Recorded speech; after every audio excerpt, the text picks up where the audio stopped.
Eh bien, bonjour à tous. Me voici à Marbella, au sud de l'Espagne, en compagnie de Roger Lannoy, qui m'a fait le plaisir de m'inviter. Et bah, écoute, Roger, d'abord, je voudrais dire aux gens que tu es un coach spécial, extraordinaire, qui m'a beaucoup aidé dans la vie. Et donc, bah, je te remercie de bien vouloir partager cette vidéo avec moi. C'était un plaisir. Et voilà, et donc mon nouvel objectif, c'est de permettre aux gens de rayonner au quotidien. Moi, rayonner au quotidien, ouais, parce génial. Que les rayons sacrés, c'est mon domaine. Donc, moi, je voudrais te poser cette question. Pour toi, rayonner, ça veut dire quoi comme ça? Rayonner, bah, tu dirais, bon, à brûle pour point, pour moi, rayonner, c'est d'abord être soi-même. Ouais. Être soi-même, être connecté, connecté à son créateur, connecté à l'univers, peu importe de quel côté on est, où on se place, à quoi on croit. Et je pense que simplement être soi-même et aussi, je dirais, bas les masques.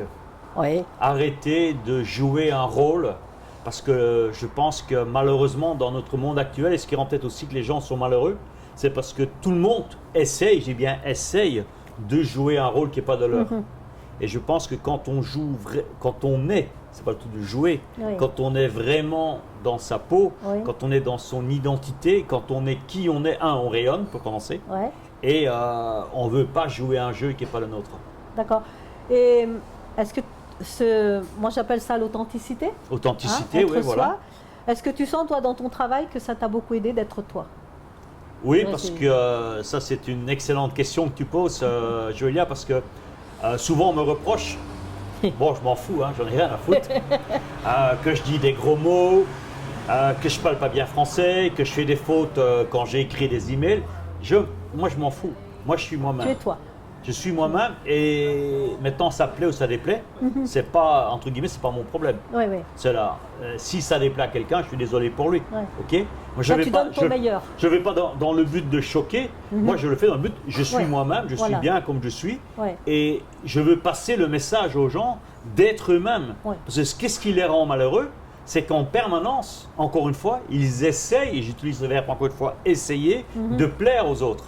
Et quand on veut plaire aux autres, bon, j'ai connu ça peut-être il y a très longtemps, mais quand on veut plaire aux autres, on est malheureux. On veut plaire, et en même temps, on est paralysé par la peur d'être rejeté. Si je plais pas, je vais être rejeté. Et c'est un peu le chat qui se mord la queue. Oui, ça c'est la base même. C'est d'être le plus pur, entre guillemets. Moi, j'appelle pur, même avec des gros mots. Ouais, ben bon, t'entends, putain, ça fait du bien. Oui, moi, je suis dans une région, ça se dit assez facilement. Voilà, bon, comme on dit bonjour. Bon, si tu dis ça à Paris, putain, ils te regardent de travers, mais bon. C'est bizarre, mais oui, c'est vrai que. C'est leur problème. Ouais. Et au quotidien, pour toi, comment tu rayonnes dans ta vie? À part être authentique, je veux dire, tes enfants, Ouais, bon, moi je pense que c'est après une question d'identité, la méditation, la prière, la connexion avec mon créateur, c'est vrai que c'est quelque chose qui aide, ce qui est hyper important de rayonner. Et c'est de savoir aussi, je pense que quand tu rayonnes, et c'est ce que souvent je prends l'exemple, j'étais encore hier avec mon fils qui a 19 mois bientôt, qui faisait 2-3 conneries. Mais tu les acceptes, parce que c'est ton fils et tu es dans un autre domaine pour moi hyper important. C'est là que tu rends compte de ce que c'est que aussi l'amour inconditionnel. Tu aimes ton enfant de manière inconditionnelle.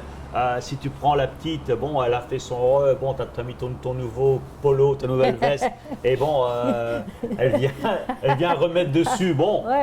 Si ce serait quelqu'un d'autre, tu n'accepterais peut-être, ce serait difficile à accepter, mais c'est ton enfant, tu l'aimes de manière inconditionnelle et tu acceptes les choses. Et je pense que ça aussi, c'est rayonner, c'est aussi, comme disait mon ami Dr Deepak Chopra, c'est être dans l'amour inconditionnel. Quand tu es dans l'amour inconditionnel, tu rayonnes. Ben, c'est ça, c'est ce que je prône. C'est toujours se remettre en question aussi. C'est important. C'est de se regarder un petit peu. Se remettre en question et aussi. L'observateur extérieur, tu vois. Voilà, mais tu vois, ça c'est aussi typiquement Deepak, tu vois, l'observer, comme il dit, l'observateur. Mais tu vois, il y a un autre truc aussi qui pour moi est hyper important, c'est souvent on dit, ah, il faut être sérieux. Ah oui. Alors moi, j'adore cette phrase que je prends dans mes séminaires. J'ai dit, les gens à qui tu peux faire confiance, ils ne se prennent pas au sérieux. Tout à fait. Ils ne se prennent pas au sérieux, mais ils sont sérieux dans ce qu'ils font. Voilà. Et les gens qui veulent se prendre trop au sérieux, c'est qu'ils jouent avec un masque. Ils jouent un rôle, ils jouent avec un masque. Alors, soyez sérieux dans ce que vous faites, mais vous ne prenez pas au sérieux. Pourquoi se prendre au sérieux? On est qui on est bien dans nos baskets et let's go. Moi je dis toujours l'humour, c'est l'humeur de l'amour. Tu vois, c'est joli ça. Je ne beau, connaissais pas, tu vois. Merci. C'est moi. C'est être de bonne humeur, tu vois, c'est être... de bonne humeur et aussi... de bonne humeur, mais dans la vérité. Et dans l'enthousiasme. Moi j'aime beaucoup aussi l'enthousiasme. C'était d'ailleurs un des premiers bouquins que j'ai lu, je vous recommande, Norman Vincent Peale. L'enthousiasme fait la différence. Et le bouquin, il démarre de cette manière. Bon, enthousiasme, ça vient du grec. Je n'ai pas été beaucoup à l'école. Je n'ai pas appris le grec. Mais j'ai au moins appris que les quelques mots de grec, que l'enthousiasme fait la différence. Ça veut dire, c'est le souffle divin. Théo, c'est Dieu. Tu vois. Quand tu as le souffle divin en toi, mais bon, là, tu es authentique, tu es réel, tu es bien, tout simplement. C'est un des mots que je préfère. Le mot enthousiasme, j'adore. Et tu vois, les gens qui réussissent, j'ai remarqué le dénominateur commun des gens qui ont du succès, ce n'est pas les intelligents. C'est les gens qui ont ce feu sacré, qui ont l'enthousiasme, qui sont sublimés. Et quand tu es sublimé, quand tu as le feu sacré, eh bien tout le monde te suit. Même si tu ne sais pas écrire un email sans faute, même si tu dis des gros mots, mais tu as cette énergie où les gens ils te suivent. Je t'ai suivi. Je t'ai suivi. Tu vois, je ne savais pas comment tu écrivais, je ne savais pas comment tu parlais, mais l'enthousiasme, l'énergie, le rayonnement, tu vois, ton aura, hein, ça va au-delà de regarder, tu vois, c'est se comporte avec soi. Et moi, j'ai perçu tout de suite que, voilà, tu vois, la bonne nouvelle pour tous ceux d'entre eux, c'est qu'on dit, ouais, mais moi, je ne suis pas comme ça. Bon, j'entends déjà les gens, ouais, mais vous, parce que tatati, chacun part avec sa propre story. Mais tout le monde, on a ça. Oui. Tout le monde, on a ça. Le tout, c'est de lâcher les chevaux. Moi, je me souviens, s'il y avait bien un timide, c'était moi. Moi, je me souviens, quand je jouais au foot, j'avais 14-15 ans avec les copains, j'étais plutôt le style à me mettre dans un coin du vestiaire, tu vois. Je n'osais pas m'affirmer, tu vois. Je faisais mon match, bon, j'étais là à fond. Mais tu avais les autres, là, les vieux de la bourre, les vieux de là, ils avaient un an de plus, hein. Mais bon, qui avaient la grande gueule et tout. Et toi, tu étais timide. Et puis, bon, à un moment, tu es timide et tu te soignes, tu vois. Et c'est ça la bonne nouvelle pour tous ceux d'entre vous. Ils disent, oui, mais moi, je ne suis pas comme ça. Si tu es comme ça. C'est possible. Il faut juste que tu lâches les chevaux. C'est possible. Lâche. Vas-y, sois toi-même, bats les masques et let's go. Sortir du cadre aussi. S'autoriser à être soi-même. Sans le jugement de qu'est-ce qu'il va dire. Tu t'en fous de qu'est-ce que tu en as à foutre. C'est pas lui qui jugement des autres. À la fin du mois qui paye tes factures.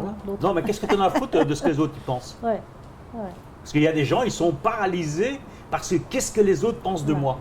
Si toute ta vie tu dois, et si tu l'as fait peut-être jusque maintenant, peut-être le moment de couper avec ça. Si toute la vie tu fonctionnes en pensant qu'est-ce que les autres vont penser de moi, mais tu vas être malheureux. Tu vas être l'esclave des autres. Et c'est le moment de te libérer parce que bon, l'esclavage c'était malheureusement, c'était le cas il y a quelques siècles en arrière. Il y en a encore beaucoup. Il y en a encore beaucoup des esclaves sur la terre. Même mental. Ah oui, il y en a encore plus. Mais c'est là maintenant qu'il faut se libérer de l'esclavage, de qu'est-ce que les autres pensent de moi. Et rayonne, be yourself, sois toi-même. La liberté, voilà. Rayon violet. Écoute, Rogers. Ravi d'être venu nous visiter, de venir ici à Marbella et d'avoir partagé ce moment magique avec tous tes aficionados et les personnes qui te suivent. Et vous avez raison de suivre Joëlia. Merci. À bientôt. À bientôt, merci.